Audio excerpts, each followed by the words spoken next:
بسم اللہ الرحمن الرحیم۔ یاجوج ماجوج کب نکلیں گے؟ ناظرین، آج ہم اس ویڈیو میں آپ کو یہ بتائیں گے کہ بادشاہ ذوالقرنین کون تھا جس نے یاجوج ماجوج کو ایک دیوار بنا کر قید کر دیا، اور یہ بھی بتائیں گے کہ یاجوج ماجوج کب نکلیں گے اور کیا تباہی مچائیں گے۔ تو اس لیے اس ویڈیو کو پورا دیکھیں۔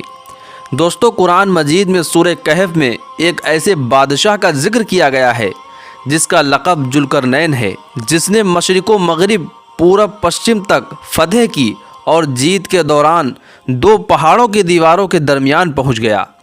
وہاں اس نے دیکھا پہاڑوں کے اس طرف ایک قوم آباد ہے جس سے بات کی جائے تو کچھ نہیں سمجھتی۔ اس قوم نے اپنی زبان میں کہا، ذوالقرنین یاجوج ماجوج اس ملک میں آ کر لوٹ مار کرتے ہیں، کیا ایسا ہو سکتا ہے کہ آپ ہمارے اور ان کے درمیان ایک روک بنا دیں؟ اس غرض سے ہم آپ کے لیے کچھ خرچ مقرر کر دیں۔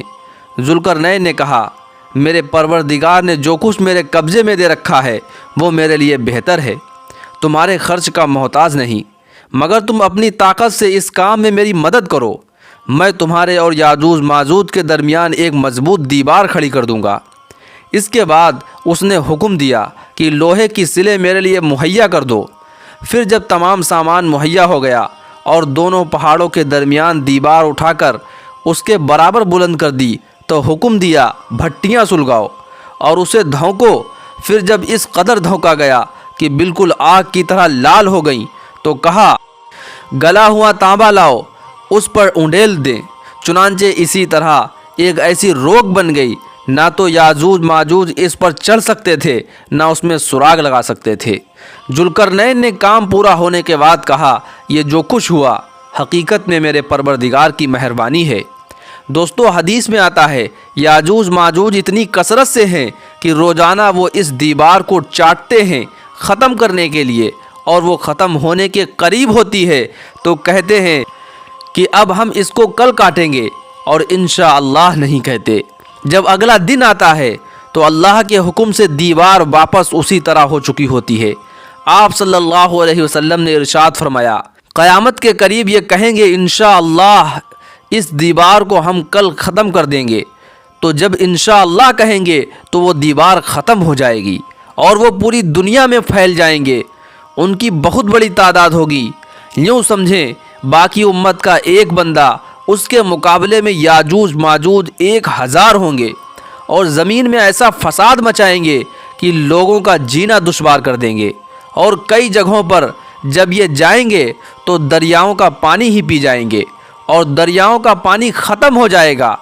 جب ان کے پیچھے والا لشکر آئے گا تو وہ اس جگہ کو دیکھ کر کہیں گے کہ اس دریا میں کبھی پانی ہوا کرتا تھا، حالانکہ وہ پانی اسی لشکر کے پہلے حصے نے ختم کیا ہوگا، اور ان کو جو چیز ملے گی وہ اسے کھا جائیں گے، یعنی سانپ بچھو بھی کھائیں گے اور درندے اور باقی جانور بھی کھا جائیں گے۔ حضرت عیسیٰ علیہ السلام ایمان والوں کے ساتھ ہوں گے اور وہ تھوڑے ہوں گے، یاجوج ماجوج کا مقابلہ کرنا ممکن نہیں ہوگا، تو ان کو الہام ہوگا، ایمان والوں کو لے کر آپ کوہ طور پر چلے جائیے۔ تو وہ سارے ایمان والوں کو لے کر کوہ طور پر چلے جائیں گے۔ اس کے ارد گرد کی تمام زمین پر یاجوج ماجوج کی حکومت ہوگی، لیکن وہ ایمان والوں کو نقصان نہیں پہنچا سکیں گے۔ جب وہ پوری دنیا کو فتح کر لیں گے تو یاجوج ماجوج سوچیں گے کہ اب ہم آسمان کی جو مخلوق ہے اس کو فتح کرتے ہیں۔ ان کے پاس تیر ہوں گے جو تیر اوپر چلائیں گے۔ مفسرین نے لکھا ہے ان کے تیر جو ہوں گے خون میں ڈوبے ہوئے واپس آئیں گے، تو یہ محسوس ہوگا جیسے یہ کسی کو لگے ہیں اور واپس آ کر گرے ہیں۔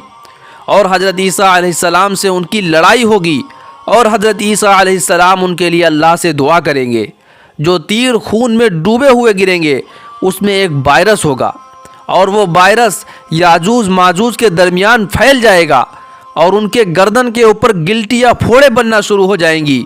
اس بیماری کی وجہ سے ساری کی ساری مخلوق ایک ہی وقت میں مر جائے گی، اور وہ اتنے زیادہ ہوں گے کہ زمین خالی نہیں ملے گی، ہر جگہ یاجوج ماجوج کی لاشیں پڑی ہوں گی۔ اب ایمان والے ان کی لاشوں کو اٹھا نہیں سکیں گے تو اللہ تعالیٰ پرندوں کو بھیجیں گے۔ اتنے بڑے بڑے پرندے ہوں گے، ان کی اونٹ کی گردن کی طرح لمبی گردنیں اور چونچیں ہوں گی، وہ ان کی لاشوں کو اٹھا کر سمندر میں کسی جگہ پر جہاں چاہیں گے اللہ کے حکم سے پھینکیں گے، پھر اللہ تعالیٰ تیز بارش برسائیں گے۔